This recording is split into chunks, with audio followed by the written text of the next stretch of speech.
So right now they're saying Peace River is at its crest. Yeah. Over the next few days, we're doing this, that it goes down. You see them there crossing their fingers. A family-owned bed and breakfast in Arcadia is working to stay afloat and stay open as the Peace River continues to drown nearby areas. Good evening. I'm Nadine Yanis. And I'm Shari Armstrong. Our Colton Chavez tells us that the battle for Horse Creek Retreat, and that's where he joins us live tonight. That's what this is all related to. Colton, what are people telling you right now?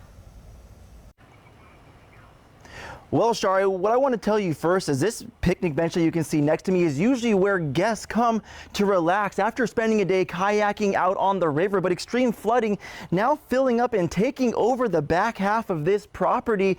Owners tell me they hope the rage from the Peace River will eventually start to quiet down.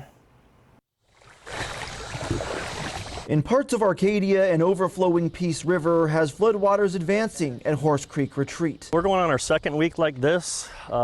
We're hoping that it's starting to recede. A second week where owner Mark Joseph says rooms at his bed and breakfast are still open, but outside guest windows, ducks are seen swimming in picnic areas, and the back half of his property is underwater. Clear out on the corner over there is a little wood trellis.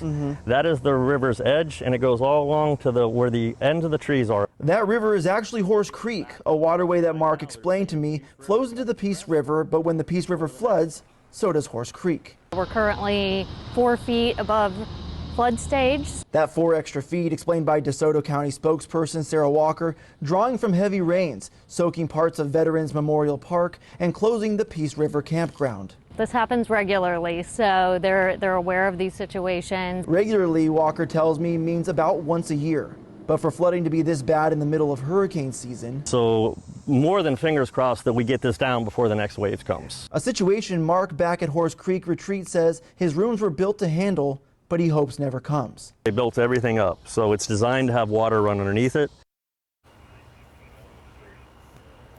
And Mark also tells me a big draw for a lot of his customers here is being able to have access to the river. A lot of times they're out kayaking and canoeing, but he tells me because of how quickly the water's running at this time, it is a danger for anyone to go out there. So while he has some waterfront property, it's not really accessible until we start to see that river go down. Live in Arcadia tonight, Colton Chavez, Fox 4. Let's keep this discussion going about flooding.